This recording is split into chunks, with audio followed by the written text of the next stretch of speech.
রাষ্ট্রপতি শাহাবুদ্দিন চুপ্পুর পদত্যাগ চেয়ে দুজন সমন্বয়ক তারা স্ট্যাটাস দিয়েছেন। তাদের ভিতরে একজন হলেন সমন্বয়ক হাসনাত আবদুল্লাহ এবং দ্বিতীয়ত হলেন সার্জিস আলম।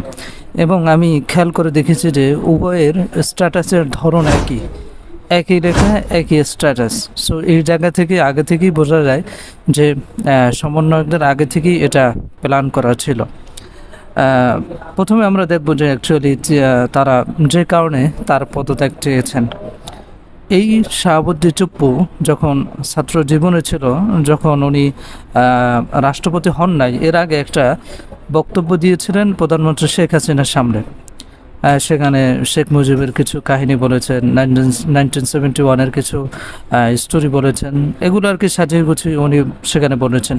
তো প্রধানমন্ত্রী শেখ হাসিনা উনি দেখলেন যে অ্যাকচুয়ালি তার তো ভালোই তেল মারার অভিজ্ঞতা আছে। সো তাকে জিজ্ঞাসা করলেন যে আপনি কি ছাত্র জীবনে কি রাজনীতি করতেন কিনা, এটা শাহাবুদ্দিন চুপ্পুকে জিজ্ঞাসা করা হয়েছিল।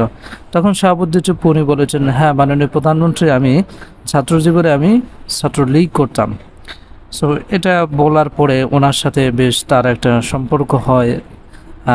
তার কাছে উনি বিভিন্ন সময় আসা যাওয়া করেন এবং ওনাকে উনি পার্সোনালি উনি কদম মুছে করতে চাইতেন, অর্থাৎ পায়ে ধুলো নিতে চাইতেন, কিন্তু প্রধানমন্ত্রী শেখ হাসিনা সেটা দিতেন না। এটা শাহাবুদ্দিন চুপ্পু ওনার বক্তব্যই উনি কিন্তু বলেছেন।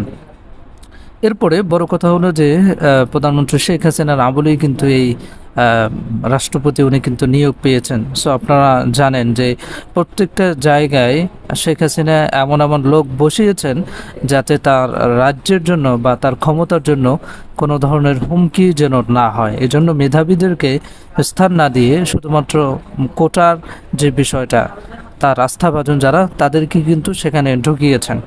এটা হচ্ছে তার পদত্যাগ চাওয়ার প্রথম কারণ, যে তিনি সম্পূর্ণ দুর্নীতির সাথে জড়িত এবং দুর্নীতি করেই অ্যাকচুয়ালি উনি এই পদটাকে উনি হাতিয়ে নিয়েছেন। এটা হচ্ছে এক নম্বর। দ্বিতীয়ত, এতদিন পরে কেন সমন্বয়করা এসে তারা তার পদত্যাগ চাইলেন? আগে এক এক করে পদত্যাগ চেয়েছেন, প্রধান বিচারপতির পদত্যাগ চেয়েছেন, তারপর আরও অনেকের পদত্যাগ চেয়েছেন, কিন্তু রাষ্ট্রপতির বেলায় কেন এতটা লেট করতেন? এর কারণটা কি? এর কারণ হচ্ছে যে রাষ্ট্রপতি হচ্ছে রাষ্ট্রপ্রধান। রাষ্ট্রের বিভিন্ন অবকাঠামোগত কারণে যেটার ক্ষেত্রে ওনাকে খুব বেশি প্রয়োজন হয়, যেমন সরকারের শপথ গ্রহণ, সংসদ ভেঙে দেয়া বা রাষ্ট্রের আরও বিভিন্ন অবকাঠামোর সাথে কিন্তু রাষ্ট্রপতির দায়িত্বটা জড়িত। সো উনি যদি আগেই পদত্যাগ করেন, তাহলে সেক্ষেত্রে বাংলাদেশের কিছু নিয়মকানুন পরিবর্তনের ক্ষেত্রেও দেখা যায় অনেক ধরনের সমস্যা হতে পারে।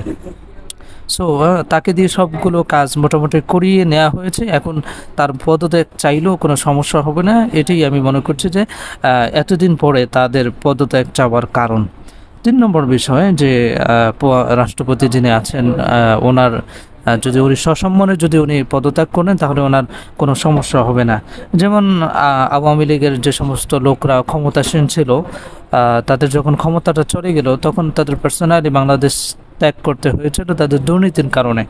কিন্তু রাষ্ট্রপতির বেলায় সেটা একটু ডিফারেন্ট হতে পারে। উনি যদি সসম্মানে যদি উনি স্বেচ্ছায় যদি উনি পদত্যাগ করেন, তাহলে আওয়ামী লীগের অন্যান্য নেতাদের যে অবস্থা হয়েছিল সেরকমটা ওনার হবে না, এটা আশা করা যায়। তবে ওনাকে স্বেচ্ছায় ওনাকে অতি দ্রুত তাকে পদত্যাগ করতে হবে। এটা সকল মানুষের পক্ষ থেকে বলা যে আপনি সসম্মানে পদত্যাগ করুন, তাহলে অন্যান্য নেতাদের মতো বা অন্যান্য ক্ষমতাসীন ব্যক্তিদের মতো আপনার অবস্থাটা হবে না। সো এটাই আমি পর্যালোচনা করে দেখেছি যে অ্যাকচুয়ালি রাষ্ট্রপতির পদত্যাগ চাওয়ার পিছনে অ্যাকচুয়ালি সমন্বয়কদের কী দাবি, প্লাস জনগণের তো দাবি ছিল। যেমন আমি অনেক দিন আগে একটা ভিডিও করেছিলাম যেটার মোটামুটি 25,000 ভিউ হয়েছিল। সেখানে অনেকে বলেছে যে আমরা রাষ্ট্রপতির পদত্যাগ দেখতে চাই।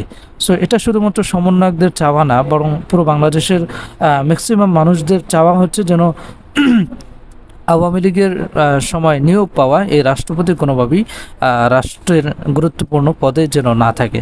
সো এটুকুই হচ্ছে তাদের এই রাষ্ট্রপতির পদত্যাগ চাওয়ার বিশ্লেষণ। So okay, that's it. Thanks for watching this video and see you in the next video. আল্লাহ হাফিজ।